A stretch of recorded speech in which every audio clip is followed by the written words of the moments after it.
Salut à tous, on se retrouve pour l'épisode 3672 du Zap Image. On commence aujourd'hui en ce lundi 1er juin avec des anniversaires. Et on commence aujourd'hui avec l'attaquant marocain Youssef En-Nesyri, attaquant du club d'Al Ittihad en Arabie Saoudite. Il fête aujourd'hui ses 29 ans. N'oubliez pas que le joueur n'a pas été appelé pour jouer la Coupe du Monde là, qui commence dans maintenant 11 jours. Ce sera le 11 juin prochain, le match d'ouverture. On parle également le jeune Boisbré, donc milieu offensif de l'équipe d'Al Hilal. Il fête aujourd'hui ses 20 ans, donc bon anniversaire à tous ces joueurs. On continue, on va parler maintenant de ce qui s'est passé ce week-end. Et ce week-end, il y avait la finale de Ligue des Champions. J'en ai pas parlé hier parce qu'on en parle toujours début de semaine. Enfin, des matchs du week-end. Et on va parler beaucoup de ça aujourd'hui. De la grande finale, c'est entre le Paris Saint-Germain et l'équipe de Arsenal. C'était samedi 18h le coup d'envoi. Bon, je pense que la plupart, vous avez regardé le match. Donc, ça a été une rencontre où il ne s'est pas passé énormément de choses. Donc, Arsenal a marqué très tôt dans le match. Kai Havertz, buteur au bout de 6 minutes de jeu. Après, Arsenal a joué comme ce qu'ils font pratiquement toute la saison, les gars, en essayant de gagner du temps, tout ça, simplement bloc bas. Et ça, que ça a été très compliqué. Pour le PSG, rien de se créer des occasions. Bon, Paris a réussi quand même grâce à un penalty totalement logique, une faute sur Kvaratskhelia. Donc Dembélé a marqué ce but. Donc du coup, prolongation, pas de but. Et du coup, ça s'est joué au tir au but. Et le PSG a été plus efficace que l'équipe d'Arsenal, qui a tiré 2 fois hors cadre, c'est Safonov, les gars, sur le match. Il y a eu 5 tirs d'Arsenal, une frappe cadrée, c'était le but de Kai Havertz. Donc en gros, Safonov n'a pas fait un arrêt du match, parce que les deux loupés lors de la séance de tir au but a été des tirs hors cadre. Voilà, pour les Gunners, en tout cas, le PSG s'est imposé lors de la séance de tir au but. Et du coup, Paris remporte la Ligue des Champions pour la deuxième fois de son histoire et pour la deuxième fois d'affilée. Le back-to-back, ça y est, c'est fait pour les Parisiens. Donc quelle soirée, parce que c'est que ça a été beaucoup plus compliqué que l'année dernière où le PSG avait écrasé, humilié l'Inter Milan 5-0 comme en finale. Donc vous savez, de toute façon avec Arsenal en face qui avait pris seulement 6 buts depuis le début de saison, là, on savait qu'il n'allait pas avoir 5 buts inscrits par le Paris Saint-Germain. Ça va être compliqué, donc ça l'a été, mais le PSG pour moi logiquement quand même s'est imposé. C'est l'équipe qui a voulu jouer. Paris, l'équipe d'Arsenal n'a pas voulu jouer. En plus on le savait les gars qu'Arsenal, il ne fallait absolument pas qu'il mène au score, sinon ça va être très compliqué. Et c'était le cas. Un bout de 6 minutes de jeu, déjà il marque. Donc ce qui a compliqué totalement la tâche, bien sûr, des Parisiens. Mais ils ont quand même réussi à revenir dans le match et à gagner cette rencontre. Au tir au but, donc la deuxième Ligue des Champions de l'histoire du club parisien. Donc tous les vainqueurs depuis 1956, où le Real avait enchaîné comme 5 Ligues des Champions d'affilée. Mais à l'époque, les gars, il n'y avait pas beaucoup d'équipes qualifiées. Il y avait seulement un club par pays qui était qualifié. Donc par exemple en Espagne, il y avait seulement le Real Madrid qui était qualifié. Voilà, donc il n'y avait pas de Barça, Atlético. Après, il y a eu des autres formules de la Ligue des Champions. Mais là, en tout cas, sur les dernières, on peut voir que les 2 dernières ont été remportées par le club parisien. C'est quand même exceptionnel ce que réalise actuellement le PSG. Donc l'objectif maintenant du côté de Paris, de toute façon on l'entendra je pense tout au long de la saison prochaine, ça sera le back-to-back, c'est-à-dire remporter la 3e d'affilée et essayer d'égaler l'exploit du Real Madrid de 2016 jusqu'à 2018 et vous avez enchaîné 3 Ligues des Champions d'affilée. Mais en tout cas, du côté de Paris, il faut déjà savourer cette 2e. C'est exceptionnel, déjà la saison dernière 1, puis la 2. C'est fou ce qui se passe. Donc les invincibles en une du journal Équipe, donc c'était la version d'hier, donc hier dimanche au lendemain bien sûr de ce match. Pratiquement toutes les unes des journaux en France ont titré par rapport à cette victoire du PSG ou légendaire pour le journal Le Parisien hier dimanche.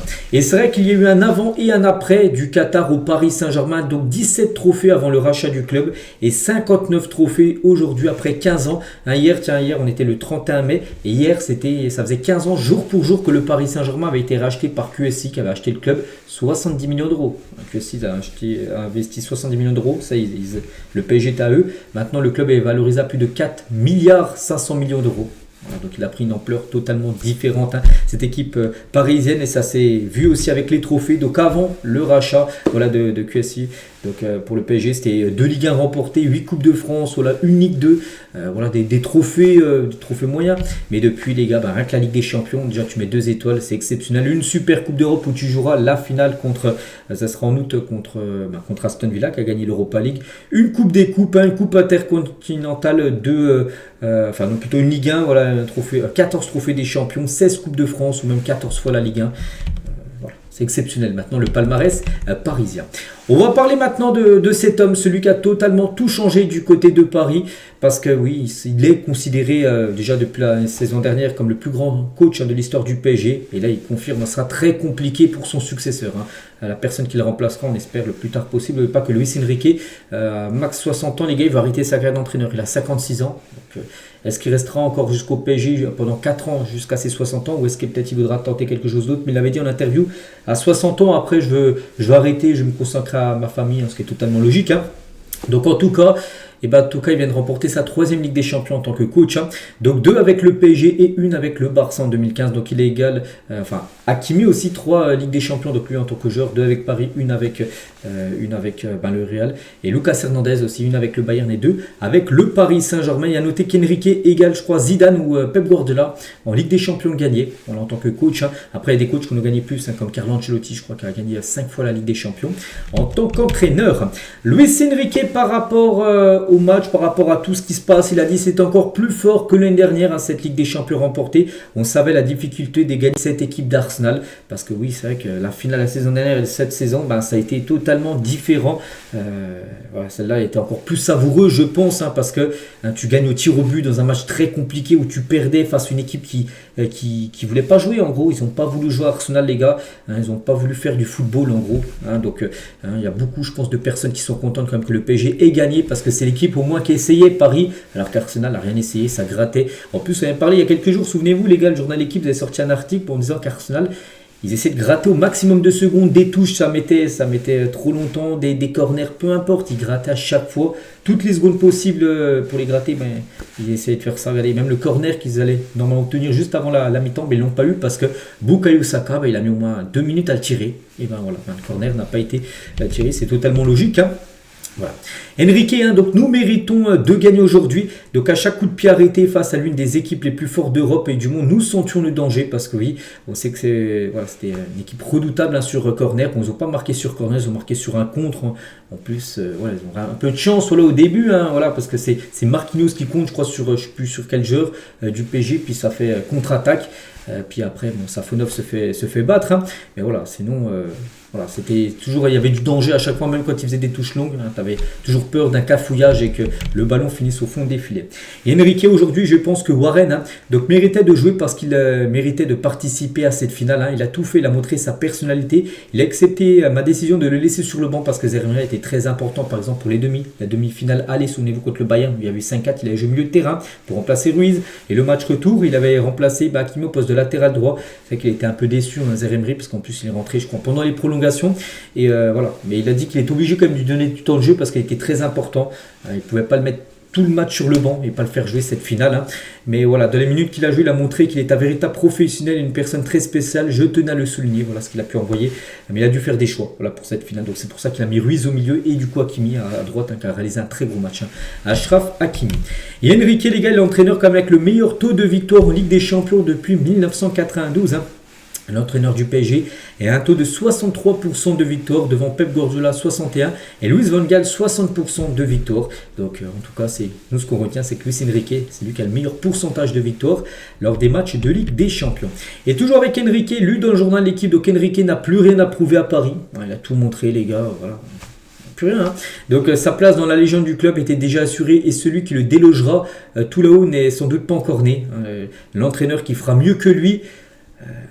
C'est pas peut-être qu'il y en a, mais on espère pour le PSG qu'un jour il y en a qui fera mieux que Luis Enrique, mais pour l'instant ce qu'il a pu faire en seulement 3 ans, parce que oui, peut-être qu'il y a un entraîneur un jour du PSG, peut-être qu'il restera 20 ans au club, ça se fait, des fois il y a des entraîneurs qui restent très longtemps au club, et oui, peut-être cet entraîneur-là remportera plusieurs Ligues des Champions avec Paris, mais en tout cas lui il a été fort, 3 saisons, il a fait une demi-finale où ça a été perdu contre Dortmund, mais sinon les deux autres années en finale et les finales en plus gagnées, il a mis la barre très très haute tout simplement. Luis Enrique, et Enrique au PSG c'est 174 matchs, 118 victoires, 30 nuls et seulement 25 défaites, il a totalement métamorphosé ce club parisien. On va parler maintenant de Vitinha. Donc Vitinha encore un très gros match et déjà c'est lui qui a été élu homme du match. Donc voilà, une belle partie bien sûr de Vitinha.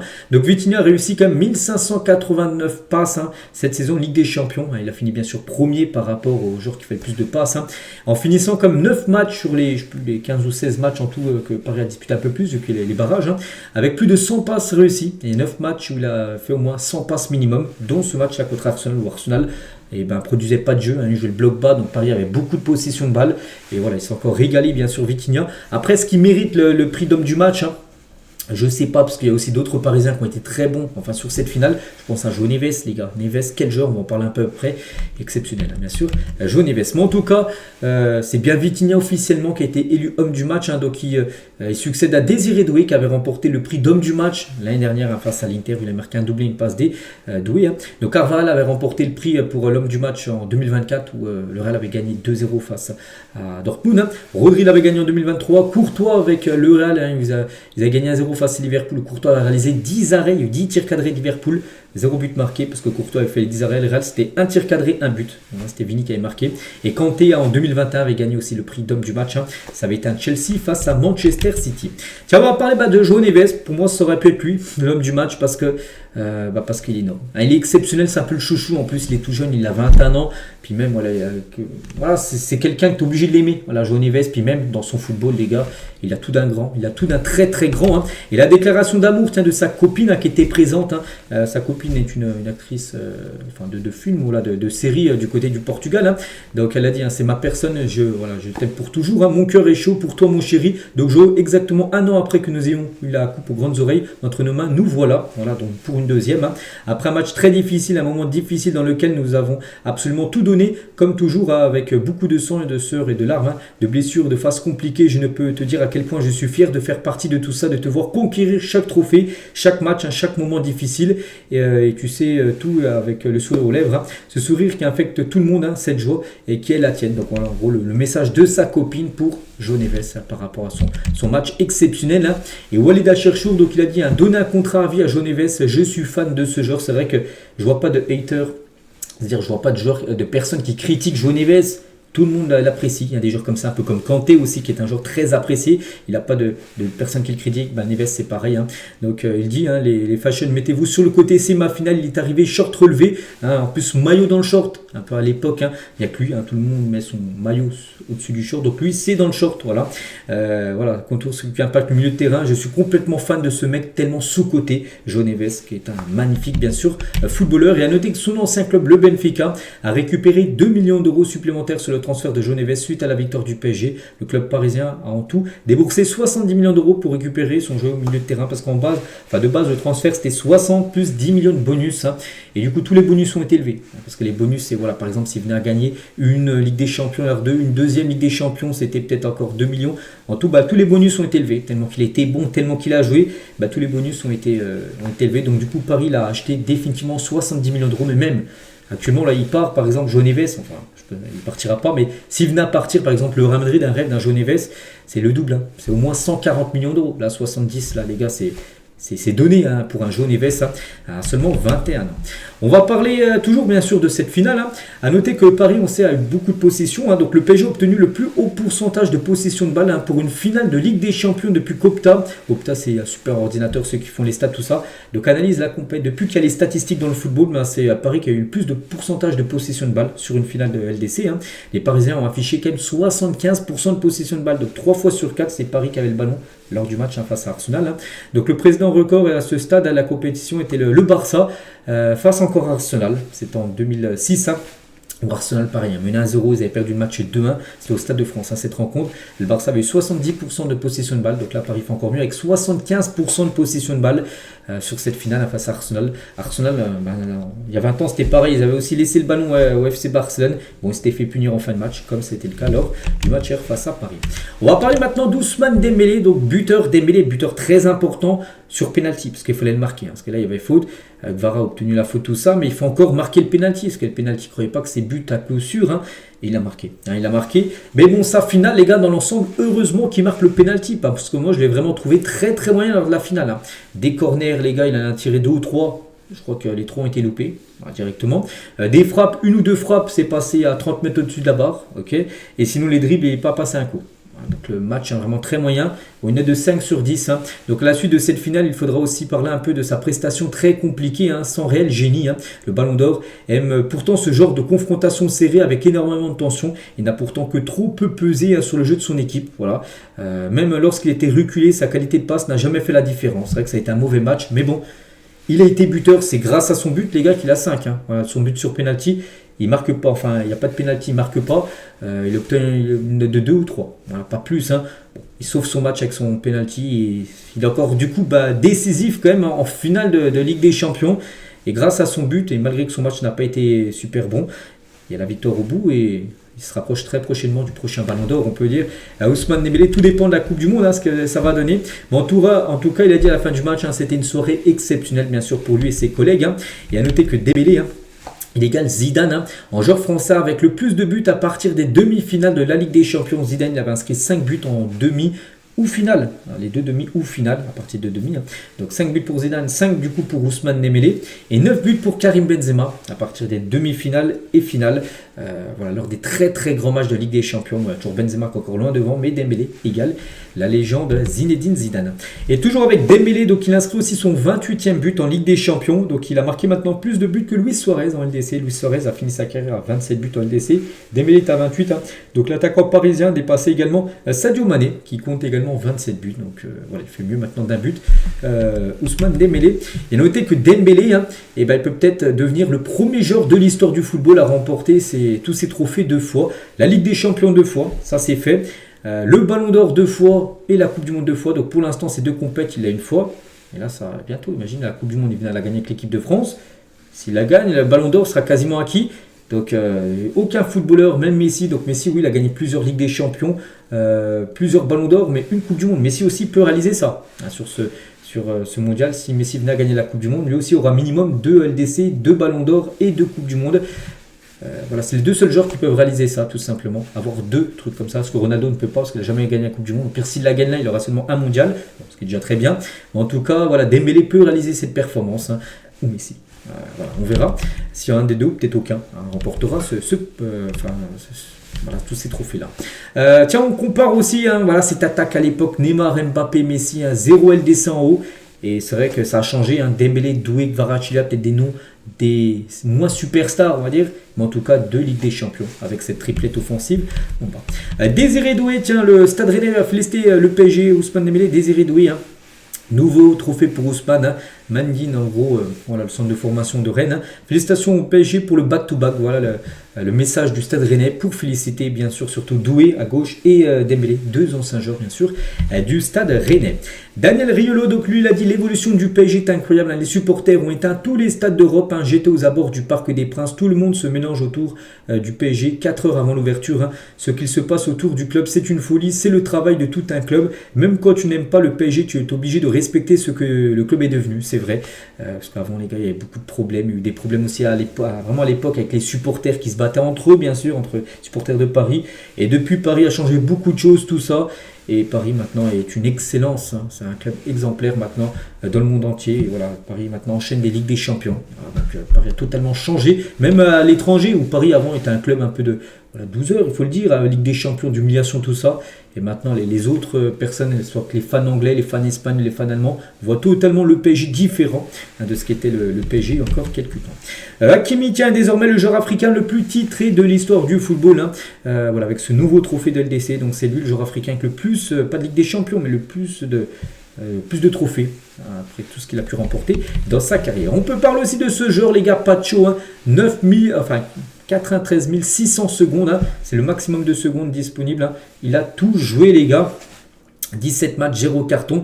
Il a joué du premier match cette saison contre l'Atalanta Bergame jusqu'au dernier match contre Arsenal. Il a joué toutes les minutes. Tu peux pas faire plus. Parce qu'en plus, il a joué les barrages. Donc du coup, il a joué le maximum de matchs possible. Les 8 matchs de poule et les 2 matchs des 16e, 8e, les quarts, demi, finale. Il a joué tous les matchs entiers. Il n'est jamais sorti. Donc il a joué 1560 minutes sur 1560 minutes cette saison. Donc voilà, Pacho est le seul Parisien à avoir joué la totalité des matchs du PSG en Ligue des Champions cette saison. Exceptionnel Pacho et surtout 0 carton. Il remporte la compète, 0 carton. Il nous réalise encore une très belle finale Pacho. Oui, il faut le dire maintenant, oui, c'est le meilleur défenseur actuellement au monde, parce qu'on mettait aussi Gabriel et Saliba. Voilà, pour moi, voilà, Pacho est le numéro 1. voilà, actuellement. Quel joueur, hein, bien sûr. Hein. Et à noter, hein, quand même, ce joueur était absent du top 30 du Ballon d'Or en 2025, absent de l'équipe de la saison de Ligue des Champions l'année dernière, absent de la Ligue des Champions cette saison.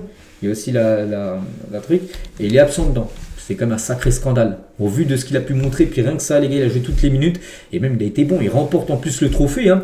Et malgré ça, il n'est pas parmi... voilà, il est absent de la liste, enfin de l'équipe de la saison. Le PSG aussi, hein, toujours avec cette équipe, a remporté l'ensemble de ses 6 dernières séances de tir au but. Ça aussi, un pari est un monument, on va dire, lors des séances de tir au but. Hein. Donc, contre Arsenal, c'est gagné. Contre Marseille, c'est en janvier dernier, ça a été gagné. Contre Flamengo en décembre dernier, ça a été gagné. Contre Tottenham en Super Coupe d'Europe, donc en août dernier, ça a été gagné. En 8e de finale, retour face à Liverpool. Hein, parce qu'imaginez les gars, il n'y aurait pas eu ce match-là, gagné contre Liverpool, souvenez-vous, les tirs au but en Anfield. Et bien peut-être là, tout ça n'aurait pas été remporté. Parce que oui, déjà la Super Coupe d'Europe, tu ne l'aurais pas joué, vu que tu aurais été éliminé de la Ligue des Champions. Tu n'aurais pas gagné la LDC saison dernière. Hein. Tu n'aurais pas non plus joué la finale Coupe intercontinentale. Donc voilà, c'est vrai que cette séance de tir au but à Anfield, hein, on s'est entraîné après tous ces succès du côté de Paris. À noter aussi le 32e de finale de Coupe de France face à Lens la saison dernière. Donc les Parisiens ont également remporté 8 de leurs 9 dernières séances de tir au but depuis 2020. Voilà, il y en a seulement une où vous avez perdu, je ne sais plus c'était contre qui, je ne l'ai plus en tête, mais voilà, hein, c'est quand même exceptionnel. Concernant le jackpot, hein, donc Paris a récupéré 150 millions d'euros, c'est énorme. Hein. Donc voilà, alors, là, les droits TV, la participation à la Super Coupe de l'UEFA aussi, Paris jouera contre Aston Villa, c'est 4 millions d'euros dans les caisses du club. Hein. La victoire en finale, c'est 6,5, en bref, tout cumulé, c'est 150, ça a été 150 également la saison dernière, ça a été quasiment plus de 130 pour la Coupe du Monde des clubs, et on monte déjà quasiment 430 à peu près, 430 millions d'euros en l'espace de 1 an, avec les 2 Ligues des Champions gagnées et la Coupe du Monde des clubs où Paris avait atteint la finale. Voilà. Pour les finances du club, c'est exceptionnel, hein, bien sûr, ce qui se passe actuellement avec tous ces trophées remportés. On va parler maintenant de Kvaratskhelia, parce qu'il est exceptionnel, hein, et ça a été lui le joueur de la saison Ligue des Champions. C'est lui, les gars. Donc il succède à Ousmane Dembélé qui avait remporté le prix du meilleur joueur de la saison dernière en Ligue des Champions. Donc Vini l'avait remporté, Benzema l'avait remporté en 2022, ou Cristiano Ronaldo l'avait remporté en 2017 en tant que meilleur joueur de la saison Ligue des Champions. Donc là, c'est Kvaratskhelia, et c'est totalement mérité. Donc c'est qu'il était décisif chaque match, il n'a pas été décisif sur la finale par rapport à un but ou une passe D, mais c'est lui qui obtient le penalty. Voilà, donc ça compte énormément, bien sûr. Hein. Donc quelle performance. Hein. Et c'est vrai que sans, il n'y aurait pas eu la Coupe du Monde. Ah, c'était quasiment pour lui le Ballon d'Or. C'est vrai que vu que la Géorgie n'est pas qualifiée pour la Coupe du Monde, ça sera très compliqué pour lui. Et il le sait, les gars. Hein, il doit le savoir, et je pense qu'il peut être très déçu. Et c'est vrai que moi j'aurais été très content qu'il le gagne parce qu'il le mérite au vu de sa saison. Mais vu que c'est une année de Coupe du Monde, hein, voilà, sans Coupe du Monde pour la Géorgie, ça ne sera pas possible pour lui de gagner. Mais en tout cas, meilleur joueur de la Ligue des Champions, la Ligue 1, le trophée des champions, Ligue des Champions, tous les buts et passes D, tout ça. 3 fois homme du match en phase finale de Ligue des Champions. Le seul joueur de l'histoire à avoir été décisif dans 7 matchs de suite en phase finale de LDC, ça a été un record. On ne compte pas la finale, comme je dis, où c'était un penalty, mais ça ne compte pas comme un but ou une passe D. Mais en tout cas, il nous a fait une saison exceptionnelle. Et sinon, tout son palmarès complet, bien sûr, avec aussi la Super Coupe d'Europe. Oui, il a une Serie A remportée avec Naples, hein, une Coupe de Russie. Je ne sais pas qui avait joué en Russie, moi je ne me souviens pas. Bon, bref, en tout cas, voilà, c'est un joueur exceptionnel. Hein. Et Kvaratskhelia sur Instagram, hein, de cette petite coupe, hein, qu'il avait gagnée avec ses amis d'enfance à l'époque, hein, a 2 Ligues des Champions remportées. Voilà ce qu'il a pu mettre sur son compte Instagram. On peut le voir, hein, il est en rouge avec le maillot, hein, du FC Barcelone, peut-être fan du Barça, peut-être un club qui rêverait de jouer. Hein. Mais en tout cas, les gars, dans l'équipe type de la saison, donc il est bien dedans, bien sûr, Kvaratskhelia. Donc voilà l'équipe type finale de cette saison de Ligue des Champions. Donc David Raya au but, hein. Donc Mendes, Gabriel, Marquinhos, Llorente, un défenseur droit. Voilà, direct, les gars. Bon, après, oui, il y aura trop de joueurs du PSG, mais j'enlève Llorente, je mets Hakimi. Pour moi, je mets Hakimi. Voilà. Et j'enlève Marquinhos, je mets Pacho. Au pire, tu laisses Gabriel, ok, tu laisses Gabriel, pas de souci. Mais t'enlèves au pire Marquinhos, tu mets Pacho. Voilà. Bon, bref, milieu de terrain, Vitinha, Rice, Olysée, Kvaratskhelia devant Ken et Ousmane Dembélé. Notez quelques absents. Mbappé n'est pas là. N'oubliez pas qu'Mbappé a fini meilleur buteur de la saison de Ligue des Champions. Il n'est pas là. Hein. Lamine Yamal aussi pas présent. Ni Neves, ni Pacho. Voilà, bon, après, il faut faire des choix. C'est vrai que tu peux pas mettre tout le monde. Hein. À noter que Vini aussi et Olysée ont fini 2 meilleurs passeurs. Donc, c'est Olysée qui a été présent dedans. Voilà, en gros, l'équipe de la saison de Ligue des Champions. Marquinhos, tiens, Marquinhos, le capitaine, hein, très content, les gars. Hein, il y a eu beaucoup de galères à l'époque avec Paris. Donc là, c'est de LDC remporté. Et parler après président, c'est dur. Hein, une étoile, c'était dur. C'était déjà historique. La deuxième, c'est légendaire. Voilà ce qu'il a pu dire, bien sûr. Marquinhos. Le président du PSG, donc on veut rester humble. Hein. On va recommencer commence à travailler dès demain. Merci Paris, merci la France. Donc Nasser, bien sûr, le président du PSG. N'oubliez pas que c'est pas lui le propriétaire, parce qu'il y a quelqu'un au-dessus de Nasser. C'est lui le propriétaire qui injecte l'argent. Lui, c'est président. Mais en tout cas, on le connaît. C'est vrai qu'en plus, son visage, il n'a pas bougé. Les gars, il n'a pas changé. Il n'a pas pris une ride depuis son arrivée au PSG il y a 15 ans, en 2011. Mais en tout cas, ce qui se passe ces 2 dernières années, c'est incroyable. Pour Paris, c'est incroyable aussi. Bien sûr pour lui et pour le Qatar, parce que ça médiatise totalement le Qatar, parce que n'oubliez pas que QSI, c'est les propriétaires du club parisien. Walid Cherchour, si Arsenal avait gagné cette Ligue des Champions, j'aurais été totalement dégoûté. Ce football, d'essayer d'être le plus équilibré possible me dérange. C'est mérité, parce que quand tu produis aussi peu en 120 minutes, tu dois prendre la porte du football en pleine face. Moi, je dis bravo le PSG, bravo le football. Ça m'aurait sincèrement fait chier de voir Arsenal gagner, c'est vrai. Arsenal, j'ai pu voir les stats. En gros, Paris était supérieur à Arsenal dans toutes les statistiques, que ça soit tir cadré, possession de PSG, c'est plus de 19 tirs. Il y a eu 19 tirs avec 5 tirs cadrés. Il y a eu un but, le but de Dembélé. Donc 19, 5. Et Arsenal, ça a été 5 tirs, 1 tir cadré, 1 but. Voilà, donc la possession 75, 25 pour Arsenal. Tous les passes, il y a eu plus de 900 passes pour le PSG. Il y en a eu à peine, je crois, 300 pour Arsenal. Voilà, donc tout était en faveur du PSG. Heureusement quand même que Paris, parce que c'est vrai que si Arsenal aurait gagné, les gars, voilà, vu le match qu'ils ont quand même produit, on aurait été quand même tous très déçus, je pense. Warren Zaïre-Emery est devenu comme le plus jeune joueur à remporter 2 finales de Ligue des Champions en seulement 20 ans et 2 mois. Il a déjà 2 LDC comme dans son palmarès. C'est exceptionnel, bien sûr, pour Warren. Il y a aussi le palmarès de Nuno Mendes. Il a déjà remporté 19 trophées à seulement 23 ans. 5 fois la Ligue 1, même 4 trophées des champions. Et bien sûr, 2 Ligues des Champions, même 2 Coupes de France. Pour Nuno Mendes, avec le Portugal, unique des nations, il va essayer de viser la Coupe du Monde. On va parler du président de Nike, donc Elliot Hill, donc le grand patron de Nike. Donc il était en Hongrie, à Budapest, pour la finale, afin de négocier un nouveau contrat de sponsoring avec le PSG, parce que Paris est sponsorisé depuis longtemps par Nike. Et en gros, ce nouveau contrat qui va être fait, pour atteindre des montants records. Voilà, actuellement, je crois qu'il y a le Barça, je crois qu'il est le club le mieux payé grâce à Nike. Paris pourrait peut-être dépasser ou égaler peut-être le contrat de Nike avec le Barça pour le PSG, avec des montants. Là, on parle de plus de 110, 120 millions d'euros à l'année, quand même, que débourse Nike pour sponsoriser, bien sûr, le maillot du Paris Saint-Germain. Tony Chaperon analyse aussi la situation sur le potentiel penalty sur Noni Madueke, parce que ça aussi, ça a été un fait de match, les gars. C'est vrai que j'ai eu très peur sur la télé, tout ça. Mais dès que j'ai vu, moi je ne vous cache pas, dès que j'ai vu les réels, voilà, je me suis dit, voilà, ça sent pas bon, il va revenir, il y a penalty. Mais après, dès que j'ai vu, je ne vous cache pas, dès que j'ai vu pas la VAR, mais le ralenti, voilà, pour moi, il n'y a pas pénalty. Voilà, après, peut-être de dire, oui, je suis pour Paris, tout ça, c'est que ça aurait été l'inverse, peut-être j'aurais dit autre chose, mais pour moi, c'est que ça aurait été léger de siffler un pénalty sur ça. Pourquoi? Parce que les deux s'accrochent, les gars. Les deux, il n'y a pas, regardez, on peut voir le bras de Mendes, mais on peut voir aussi le bras de Madueke, et les deux s'accrochent et les deux tombent ensemble. Donc après, il n'y a pas que Mendes qui accroche Madueke, donc là, ça aurait été certainement pénalty. Les deux s'accrochent, les deux tombent ensemble.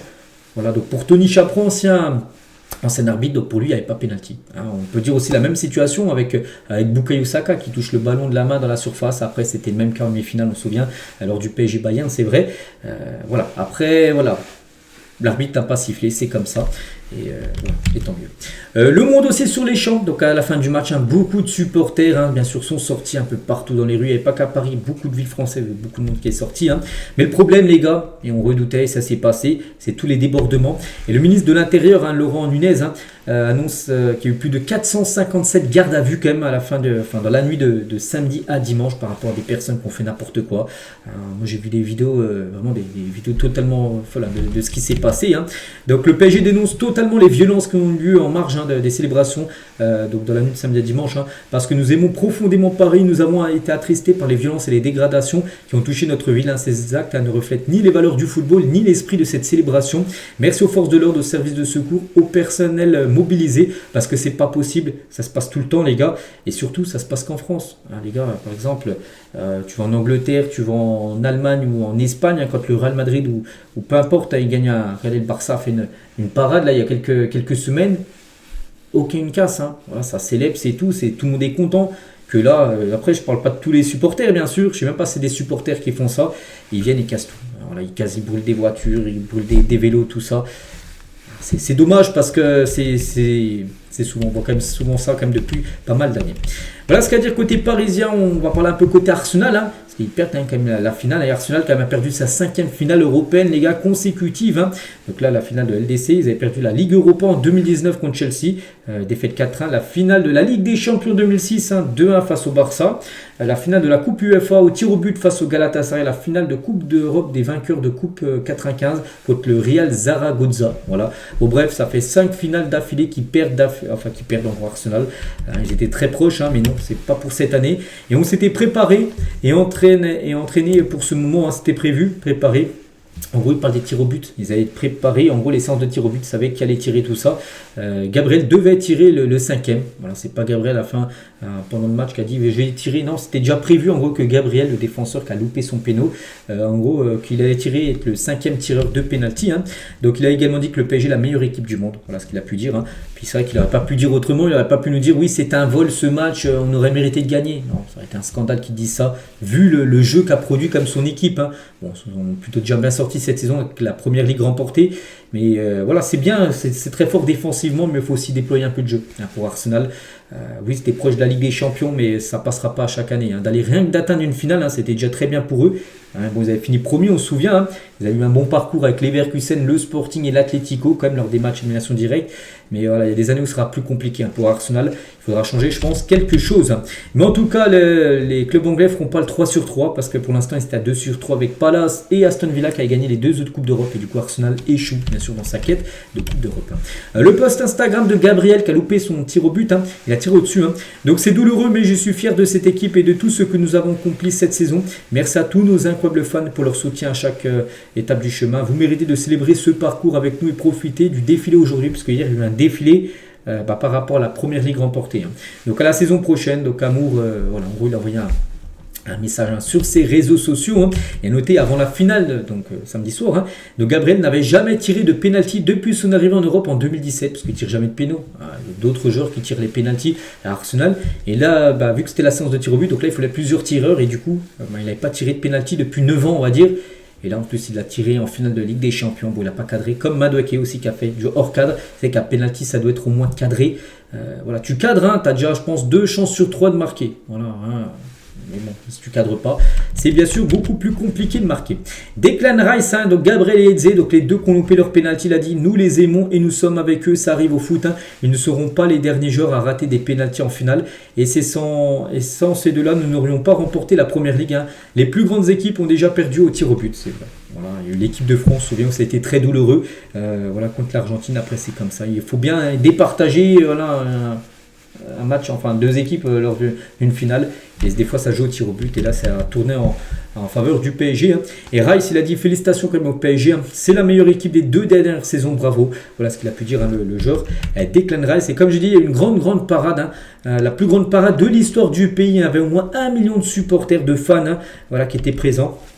Il y avait un bus qui est passé dans les rues de Londres, hein, où il y a beaucoup de supporters d'Arsenal. Hein. Et Madueke sur Instagram, il a dit champion pendant que d'autres tweetent et publient des posts. Hein. Merci mon Dieu, la gloire te revient. Voilà ce qu'il a pu mettre Madueke, qui a fait une belle rentrée, hein, Madueke. Je pense qu'il a posé pas mal de soucis quand il est entré en cours de jeu. Mais là, juste, il a mis ça.